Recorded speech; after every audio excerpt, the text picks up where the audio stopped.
好，大家好。咁呢段片咧就係講呼吸與動作嘅。咁之前咧其實都有一段片咧就係講呼吸嘅。咁如果有興趣嘅同學仔咧都可以去睇翻呢個 Instagram 咧就見到個 caption 就關於呼吸嘅。咁其實點解我又要拍呢個呼吸與動作呢個片咧？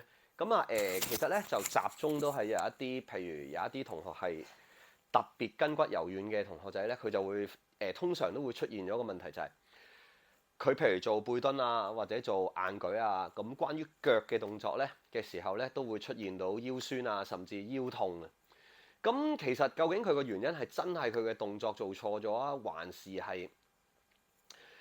佢唔夠力咧？咁好多朋友仔咧都會覺得係唔夠力啦，或者基礎啲臀中肌唔夠啊咁樣。咁但係小弟咧就覺得係佢嘅呼吸第一樣嘢唔了解啦，即係佢行錯嗰條路，行咗另外嗰邊啊！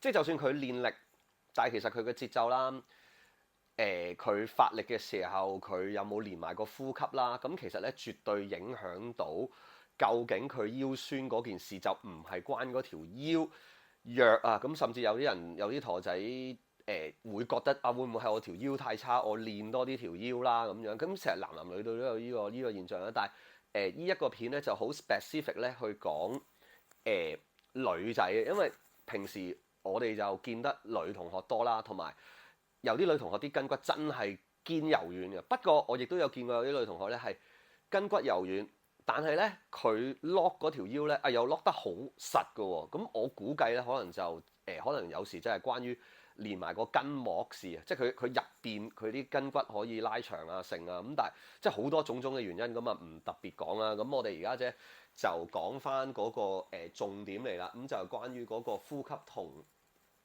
呢一個腰嘅現象啦。咁其實咧我哋而家呢一課咧就係會講下我哋要練呢個腹式呼吸嘅。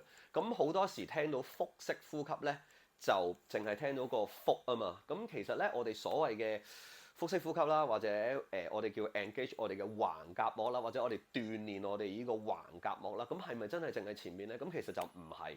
咁如果你一路聽緊嘅同學仔，你都會就係其實我都係慢慢朝向嘅方向咧，就係一路都係想講緊個後腰。咁我哋而家就一路嚟啦。咁其實咧，我哋係咪一定要脹肚咧？咁其實咧就唔應該淨係脹肚嘅，我哋應該連後邊啦、側邊啦，我哋都應該脹嘅。咁我試一次啦。咁譬如我哋吸，係啦，你見咧原本由一個比較 H 嘅情形裏邊咧，咁會見到一個冇咁 H 啦，跟住呼，咁你會見得到咧，咁佢個粒見到個 H 咧又會少咗。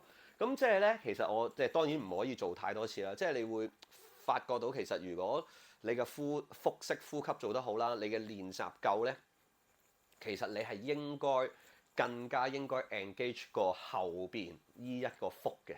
咁其實後邊呢個都係應該係叫腹嘅，因為其實腹部啦應該係成個。不過就好多時都會係即係一般嘅人都會了解咗或者聽咗呢個名叫做背啦。咁都唔可以話佢錯嘅嗱。咁我哋個腹式呼吸咧，譬如我哋而家點樣練習咧？咁其實我哋可以做 dead bug 啦，我哋可以坐喺度做啦。不過坐喺度做咧，可能你要箍住條腰啦。咁如果瞓喺度做 dead bug 咧，就好似我而家咁，所以我特別有張 bench。咁其實咧係個肚啦，同埋隻手喺後邊啦。咁吸氣嘅時候咧，你可以幻想上邊向上，下邊壓向自己隻手，而壓嘅感覺咧，佢除咗有力量之餘咧，佢係實嘅。咁其實實嘅感覺係乜嘢咧？即係其實你吸氣啦，跟住我哋去閉氣啦。咁其實閉氣嗰一刻咧，就係將我哋個核心收緊啦。咁其實你會發覺就係啦，如果我哋唔脹肚，跟住你純粹閉氣咧，咁其實咧佢就做唔到保護嗰個現象啦。因為你好似個汽水罐咁，即係佢入邊冇嘢嘅佢吸。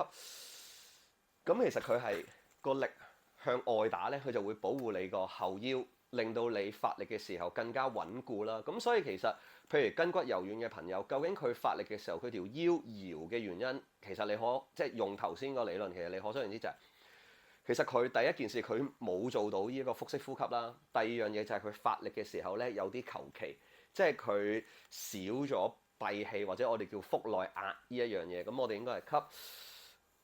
腹內壓製造一個好大嘅壓力，你撳落去呢啲位咧，其實應該係實的的嘅。咁當然佢嗰個閉氣咧就唔係越來越好嘅。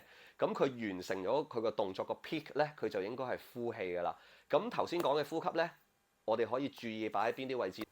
係咁就係啦，咁就跟翻頭先咧講緊嗰度啦，因為咧之前咧就呢、個咪咧冇電啊，咁啊，所以之後咧就我要分開咗2次錄啦，咁啊講埋，咁頭先講如果同學仔學咗頭先個腹式呼吸，如果我哋喺健身嘅時候，我哋應該去點樣注意個運用，或者喺邊一啲嘅動作嗰度咧，我哋要更加留意頭先以上嘅呼吸咧。咁其實就係啦，一啲大嘅 volume 嘅動作啦。如果譬如去出去 24嘅，譬如做機嘅，譬如 leg press 啊、head squat 啊、V squat 啊呢啲咧，其實你會發覺啦，咁啊落去我哋即係所謂啦離心啦嘅時候啦，咁其實你可能要開始已經要處理好你嘅呼吸啦，準備發力嘅時候咧，你係應該頭先講咗啦。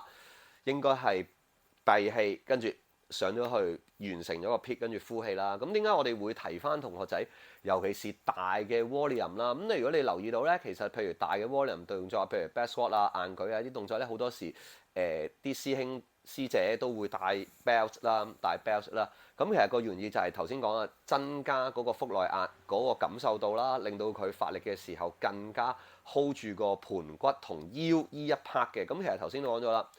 其實腰盤咧，其實做得腳嘅動作咧，就一定係掕腰㗎啦。咁所以咧，其實你當盤骨或者我哋當個 hip 其實係阿哥，腹係細佬咧，其實就大部分所有嘅發力咧，都係應該要 hip drive 嘅。咁呢啲就喺譬如做腳嘅動作嚟講係一啲基本嘅知識啦。咁希望各位朋友咧就學到呢個腹式呼吸可以運用到喺同學仔譬如上堂或者自己去24舉嘢嘅時候咧，都用得到頭先嘅呼吸，同埋就避免受傷啦。咁多謝大家，拜拜。